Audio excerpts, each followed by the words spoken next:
Patriot Act really goes back to that bill, and who proposed that bill? Senator Joe Biden. Right. And who supported it on the House side? Representative Chuck Schumer.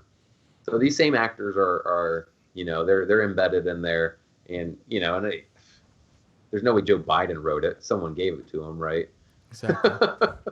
But they knew that he wasn't going to bat an eye, and he's going to put that bill in there and keep it waiting in the wings for the right moment. Wow. And so you have the Patriot Act that was, George W. Bush. And then Obama pushed through in 2012 the NDAA Section 1021?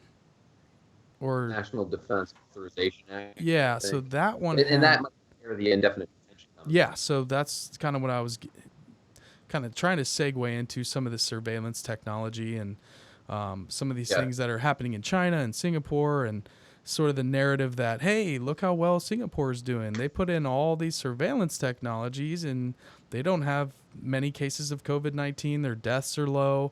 They're using drone technologies and that are outfitted with thermometers.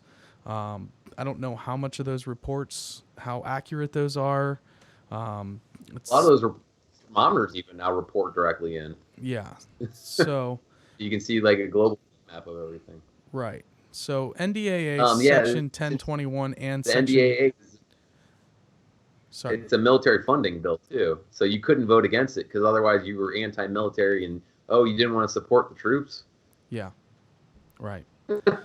But that was pretty much, they could pick up a U.S. citizen without providing, essentially, you didn't have the right to get a lawyer, correct? Some of that stuff was in there. I think it was foreign people. Okay.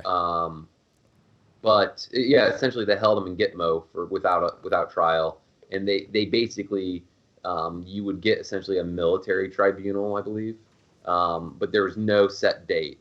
And it could be, I might be mistaken, there could be U.S. citizens possible if they were involved in foreign terrorism somehow. Right. So you might be right. U.S. citizens that fall. Because I think that's how they went after one of the guys from Al Qaeda that was actually a U.S. citizen, the blind sheik. Yeah, I remember. And so I think they utilized that to be able to go after, because he was a U.S. citizen. He wasn't killed in the U.S. And so, this executive order kind of allowed that. So, when these big executive orders get pushed through, spidey senses kind of go up a little bit. Everyone's in fear. Everyone's concerned about COVID-19 and the spread of this disease. Big driver. So, there's so many people saying a lot of crazy things. Some, who knows what really happened with how this virus was released. Whether it was a bat through these wet markets or whether it was accidentally released from a laboratory. The doctor. And that doesn't matter. We might never know. That's not the point. The fact is that what's being done after the after the situation and how things are changing from this event. We were talking about it a little bit earlier. At this point, it doesn't really matter where it came from. It's what are they going to do in regards to changing our way of life moving forward, and how we have to be pretty responsible in educating ourselves on a lot of these things that we're talking about here. And so we can go into some of the surveillance things, which kind of freaked me out a little bit. You were talking about the other day, I guess the surveillance things that are in the CARES Act that make you a little bit nervous. Healthcare bent. Okay. And they have a lot of other pieces in place too, but and that's what I find interesting is that I believe Fauci and I believe Dr. Birx are genuine in their desire to have, and whatever the guy that runs the CDC, He's an interesting character too. I can't think of his name, but the big jovial guy. Yeah. I think they are they do actually want this data to maybe combat disease, and they feel like, if we had this data and we had these real-time monitors and we had all these systems in place, then we could see the disease spread and we could get there and we can action right away and we could save lives and blah blah blah. And sure, and that's the thing about all this technology and all this, really, the surveillance technology is, what are we doing right now? I'm in North Carolina, you're in Ohio, and we're web chatting over the internet with our 1080p cameras and microphones, and so it's used for many different things, used for good. And sure, you could maybe save a nursing home or two or something if we had those, what are they talking about? I forget what they call them, but basically a health surveillance monitor system or something.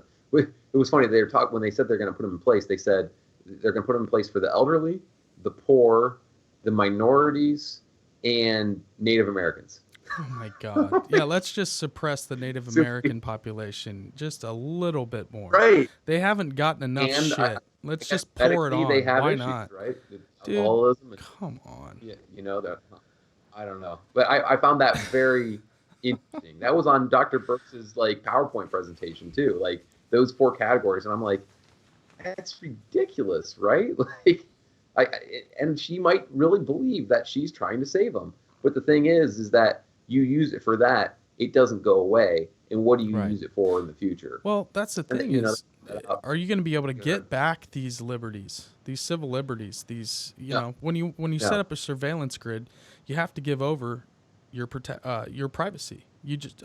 That's a part of the deal. So once it's taken, how do you get it back? They'll never give the power back. Okay, so they never will give the power back without a fight. That's the danger. That's the danger then. Hey, this is only for the time being. Well, okay, we hand it over, and the COVID-19, the virus goes away. The surveillance doesn't go away.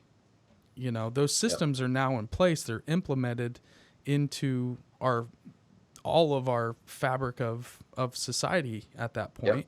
And how do you remove that? You say it's for healthcare, but it can be used for so many other things. It's exactly the same thing in the Patriot Act, that we're using it for terrorism, and it's only metadata that we're collecting from all these cell phones. But it's been proven time and time again that even though the metadata is anonymous... Oh, Snowden blew that wide open. That it wasn't just metadata. Yeah. Because that's what oh, don't worry, it's just metadata. And then Snowden's like, It is, but you can tie it to other database and other data and build a bigger picture. Sure. And then you can de-anonymize the anonymous data, essentially. Right. And that's happening all over the place. So it's not just the governments, it's the private companies. So China is the model in a lot of respects, but with Facebook and the whole Cambridge Analytics, or whatever the company is called, where they basically, they were using those online polls and online games that everyone does to, what color shirt are you, or what, blah, blah, blah. And then they get your data. And also, anyone that does any of those Facebook quizzes, they essentially, in the terms, you're just agreeing to give them all your friends, all your connections, all your networks in that regard, and all the data, essentially. But China is the model. And the thing is about China, and, like we were talking about earlier, so they were, during this coronavirus, they literally welded people into apartment buildings. Oh, my God. They welded the doors shut. You could not leave the building physically.